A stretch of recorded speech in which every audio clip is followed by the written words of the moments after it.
আসসালামু আলাইকুম। আমি আজকে ধরুন মজার একটা রেসিপি নিয়ে আসলাম, সেটা হলো বিরিয়ানি। তো আমি ছোট ছোট কিছু আলু ছিল, সেই আলুগুলো সিদ্ধ করে নিয়েছি। তো আলুগুলো আমি ভেজে নেব আর কি। তো দিয়ে দিলাম সামান্য একটু তেল, তেলের মধ্যে সামান্য একটু লবণ দিয়ে দিলাম আলুটা ভাজার জন্য। তো আলুটা সম্পূর্ণ সেদ্ধ করে নিয়েছি, আমি নিয়ে ছিলে নিয়েছি এবং একটু জর্দা কালার দিয়ে আমি একটু কালারফুল বানিয়ে নিলাম আর কি, যাতে দেখতে সুন্দর লাগে। তো আলুটা আমি সুন্দর করে ভেজে নিব, যাতে আমার দমে দিতে বেশিক্ষণ রান্না করতে না হয় আর কি। তো আমি সুন্দর করে আলুটা ভেজে নিলাম। তো এখন আমার আলুটা প্রায় ভাজা শেষ। তো আমি এখন আলু উঠিয়ে নেব। খুব সুন্দর একটা কালার, মনে হচ্ছে ছোট বড় ডিমগুলো আমি ফ্রাই করে নিচ্ছি। তো যাক, আমার আলু ভাজা রেডি। তো এখন আসুন আমি মেন উপকরণে আসছি। তো আমি কড়াইয়ের মধ্যে ঘি দিয়ে দিলাম 1 চামচ এবং দিয়ে দিব সয়াবিন তেল। তো তেল আর ঘি মিক্স করে আমি বিরিয়ানিটা রান্না করব আর কি। তো আমি দিয়ে দিব এখানে গোটা গরম মশলা। তো এখানে দিয়ে দিচ্ছি আমি 2 টুকরো দারচিনি, একটা বড় এলাচ এবং দিয়ে দিব 4-5টা ছোট এলাচ, একটা স্টার অনিয়ন আর গোলমরিচ আর লং আর তেজপাতা। তো আমি এখানে লং গোলমরিচ দিয়ে দিচ্ছি এবং তেজপাতা দিয়ে দিচ্ছি। তো দিয়ে দিচ্ছি শুকনো লেবু, একটা শুকনো লেবু আমি ভেঙে আর কি 3 টুকরা করে দিয়ে দিলাম এবং দিয়ে দিচ্ছি পেঁয়াজ। তো পেঁয়াজটা দিয়ে আমি সুন্দর করে আমি ভুনে নেব আর কি। তো পেঁয়াজটা যতক্ষণ না পর্যন্ত একটু নরম হয় ততক্ষণ পর্যন্ত আমার ভুনতে হবে আর কি। এবং দিয়ে দিচ্ছি সামান্য লবণ, স্বাদ মতো লবণ দিতে হবে, কারণ লবণ দিয়ে আমার পেঁয়াজ নরম করতে হবে।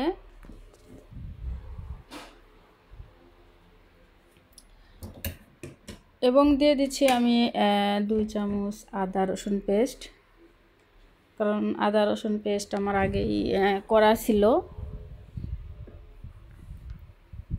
তো আদা রসুন পেস্ট দিয়ে আমি ভালো করে পেঁয়াজটাকে আমি আরেকটু ভাজা ভাজা করে নেব, যাতে সুন্দর একটা ফ্লেভার বের হয়। বুঝতেই তো পারছেন, এখানে যে যখন আমি ড্রাই লেবুটা দিই তখন মানে এমনিতেই একটা সুন্দর একটা ফ্লেভার চলে আসে। তো আমি এখন দিয়ে দিব বাকি মশলাগুলো। তো এখানে দিয়ে দিচ্ছি আমি 1 চামচ ধনিয়া পাউডার এবং 1 চামচ জিরা পাউডার। তো আমি 1 চামচ ধনিয়া পাউডার 1 চামচ জিরা পাউডার দিয়ে আমি মশলাটা আরেকটু নেড়ে চেড়ে নিচ্ছি এবং দিয়ে দিচ্ছি আমি 1 চামচ জিরা পাউডার, গরম মশলা পাউডার দিলাম আর কি, সরি 1 চামচ গরম মশলা পাউডারও আমি এর মধ্যে দিয়ে দিলাম, দিয়ে আমি ভালো করে আরেকটু কষাচ্ছি। তো এখন কষিয়ে আমি টমেটো কুচি করে নিয়েছি, টমেটো এবং কয়েকটা কাঁচামরিচ ফালি। তো আমি ভালো করে আমি কষিয়ে নেব আর কি।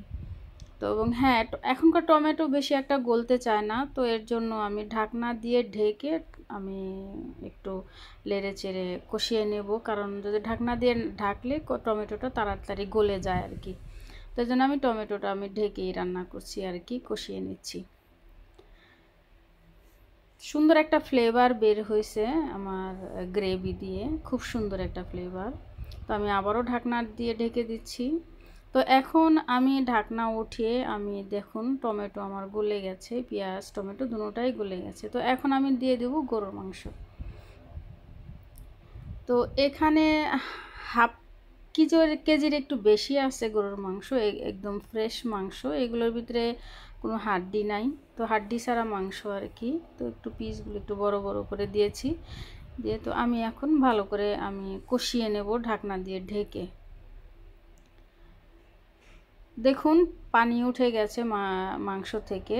তো আমি ঢাকনা দিয়ে ঢেকেই আমি কষাবো মাংসটাকে। আমি আবার নেড়ে চেড়ে আমি একটু উল্টিয়ে পাল্টিয়ে দিচ্ছি, দিয়ে তারপরে আমি বাকি দিব টক দই। তো আমি 1 কাপ টক দই নিয়েছি তো এই 1 কাপ টক দই আমি পুরোটাই দিয়ে দেব।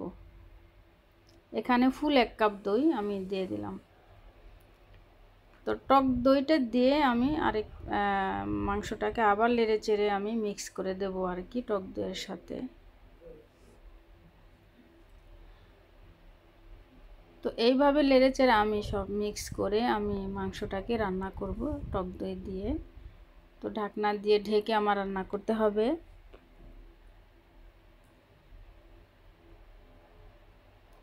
তো দেখুন অনেক টক দই থেকেও অনেক পানি বের হয়েছে। তো আমি ঢাকনা দিয়ে ঢেকে দিলাম।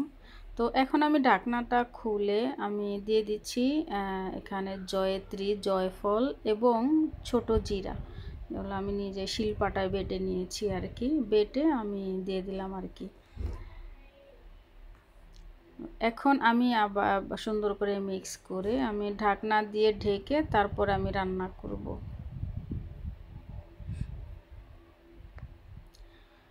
কারণ আমার মাংসটা এখনও সিদ্ধ হয় নাই, যাক আমি ভালো করে কষিয়ে নিব। তো দিয়ে দিলাম একটু ব্রাউন পেঁয়াজ। তো এখন ঢাকনা উঠিয়ে আমি আবারও নেড়ে চেড়ে আমি মাংসটাকে রান্না করব আর কি। যেহেতু আমি ব্রাউন পেঁয়াজ একটু দিয়েছি, তো এর জন্য আমার একটু নেড়ে চেড়ে দিতেই হবে। তো আমি আবারও ঢাকনা দিয়ে ঢেকে দিচ্ছি। তো আসুন আবারও আমি নেড়ে চেড়ে দিই ঢাকনা দিয়ে ঢেকে। দেখুন তো আমার প্রায় কষানো হয়ে গেছে। তো আমি এখন সামান্য একটু পানি দিয়ে আমি ঢাকনা দিয়ে ঢেকে দেব। আর এই ফাঁকে দেখুন আমি চাউল বয়েল দিয়েছি। বয়েলের জন্য এখানে আমি 3 গ্লাস চাউল ধুয়ে বসিয়ে দিয়েছি এবং 3 চামচ লবণ দিলাম, গোটা গরম মশলা দিয়েছি এবং ধনিয়া পাতা পুদিনা পাতা দিয়ে দিয়েছি। তো যাক, এখন আমি আবার মাংসর কাছে চলে আসলাম। তো মাংসটা আমি আবারও কষাচ্ছি, কারণ আমার মাংসটা এখনও শক্ত, সিদ্ধ হয়নি, কেননা আবার আমি একটু পানি দিয়েছি আর কি। তো মাংস প্রায় আমার দেখুন পানি শুকিয়ে আসতেছে। তো আমি যে আলুগুলো আমি সেদ্ধ করে আমি ফ্রাই করে নিয়েছি, আমি এখন সেই আলুগুলো আর কি দিয়ে দিব। দেখুন কত সুন্দর কালারফুল আলু। তো আলুগুলো দিয়ে আমি আবার আরেকটু কষিয়ে নেব, আর কোনো পানি দিব না। আমি এইভাবে আমি অল্প আঁচে আমি আলুটা আমি ঢেকে আমি মাংসটা রান্না করব আর কি। দিয়ে দিচ্ছি আমি ধনিয়া পাতা কুচি এবং পুদিনা পাতা কুচি মিক্স করে কুচি করে নিয়েছি। আর দিয়েছি 4টা কাঁচামরিচ, বড় বড় কাঁচামরিচ, এগুলো ঝাল না। তো এই মরিচগুলো একটু ফ্লেভারের জন্য, দেখার সুন্দরের জন্য দিয়ে দিলাম আর কি। তো আমি ঢাকনা দিয়ে ঢেকে আমি মাংসটা রান্না করছি, কারণ আমার আলুর মানে ঝোলটা শুকাইতে হবে একটু, যেটুকু আছে তো এটুকু তেল আর ঘি মিক্স আর কি। তো আমার কিন্তু অলরেডি মাংস তরকারিটা হয়ে গেছে। তো এখন আমি চাউলটা রেডি করে নেব। ততক্ষণে আমার চাউলটাও বয়েল এসে গেছে। তো আমি এখন চাউলটা ঢেলে নেব আর কি। তো আমি চুলাটা বন্ধ করে দিচ্ছি, আমার মাংসটা হয়ে গেছে। তো এখন আমি চাউলটা ঢেলে আমি চাউলটা রেডি করে নেব আর কি।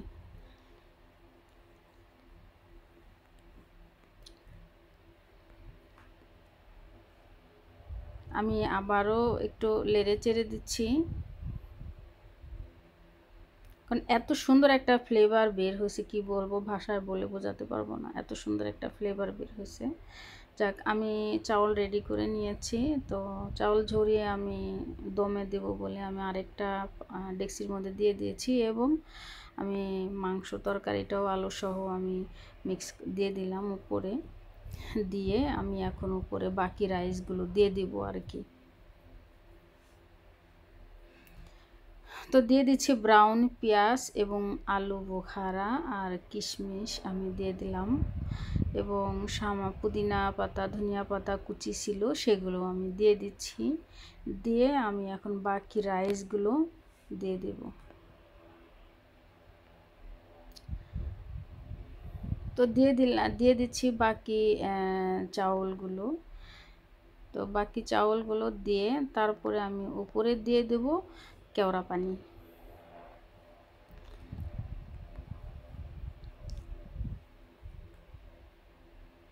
তো আমি সামান্য একটু কেওড়া পানি দিচ্ছি,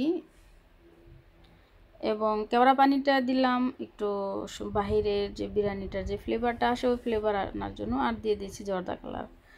তো জর্দা কালার দিয়ে আমি উপরে একটু ঘি দিয়ে দিব।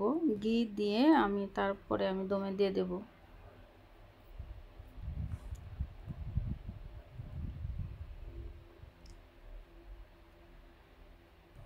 তো আমি মিক্স করে আমি এখন ঢাকনা দিয়ে ঢেকে দমে দিয়ে দেব। দিয়ে দিলাম দমে। আমি 5 মিনিট পরে ফিরে আসব। তো ফিরে আসছি 5 মিনিট পর। দেখুন খুব সুন্দর একটা ফ্লেভার বের হয়েছে, মিষ্টি ফ্লেভার।